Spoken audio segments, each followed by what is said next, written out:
Welcome back to The Price of Business. I'm your host, Kevin Price, talking to you about you and your business. Going to spend some time talking to Kent Batman. Kent's on every single Tuesday like clockwork, talking about what's happening in the energy front with our Energy Corridor segment. Works with Vichem Eco Fluids, VichemEcoFluids.com. That's VICHEM. Welcome to the program, Kent.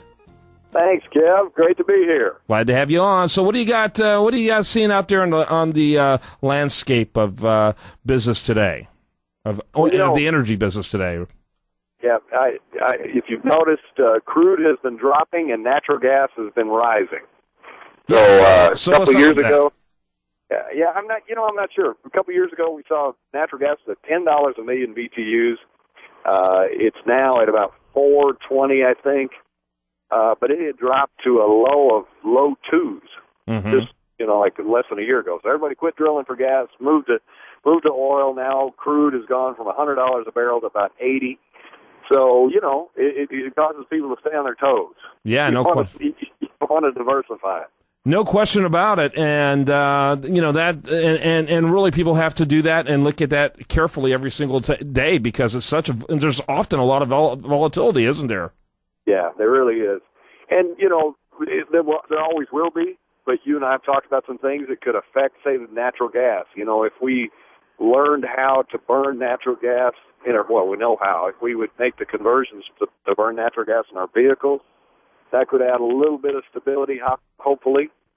But it would also do an awful lot for, the balance of payments with other countries. Yeah, no question about that. That's interesting. That's an interesting angle.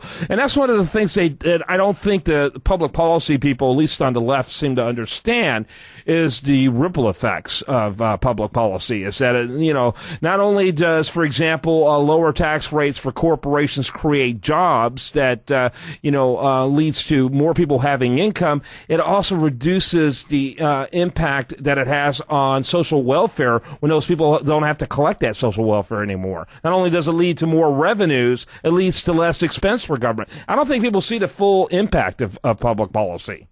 Well, there's no question the left does not. You and I have talked. Since the Bush years, we've never had as much revenue come into the federal government.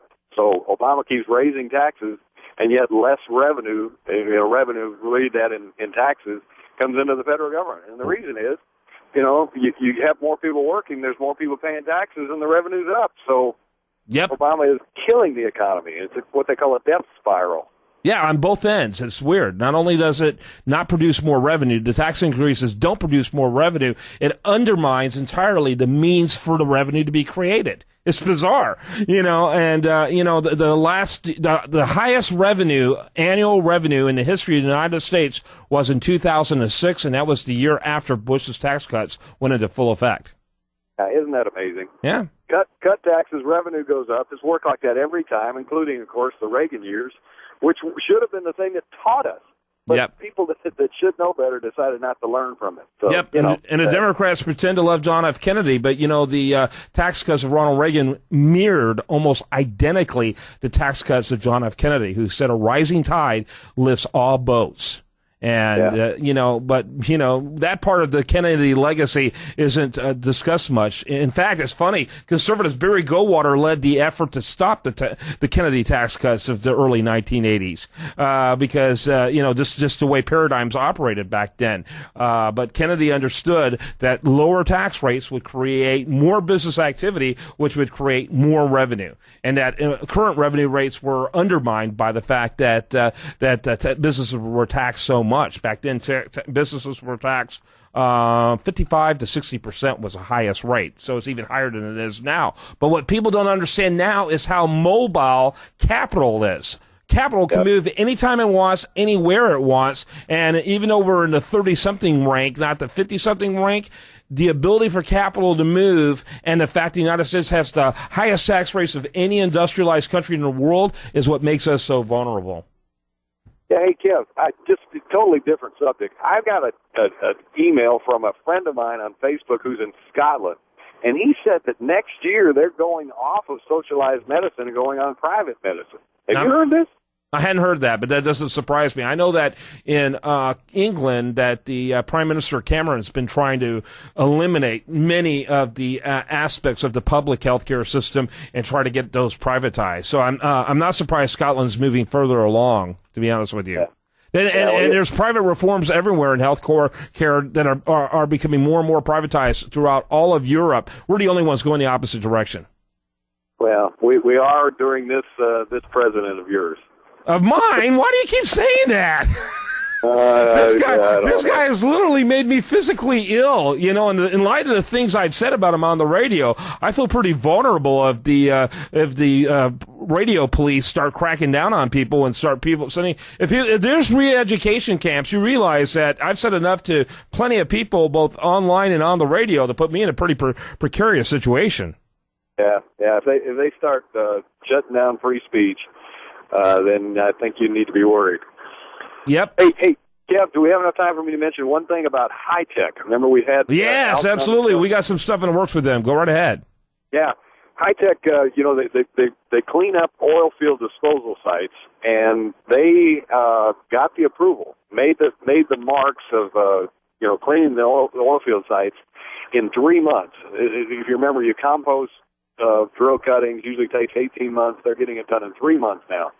So Alton's really excited, and shout out to them for the success that they're having, and I think we're going to hear a lot more from that company. Yeah, absolutely. And in fact, you and I are working on some things that should be coming to the surface. We're looking forward to that. Yes, we are. All right. Again, Kent Batman, Vychem Eco-Fluids, and again, Hi-Tech as well. But I encourage you to look him up through Vychem, V-I-C-H-E-M, ecofluids.com.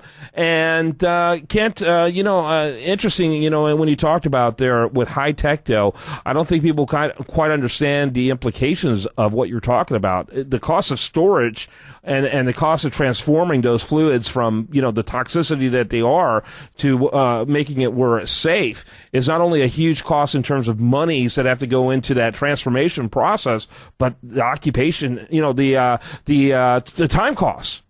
Yeah, there's no question. It saves a lot of money. Also cleans up. I mean, we're cleaning things, and we're cleaning them in a green way. That's great stuff.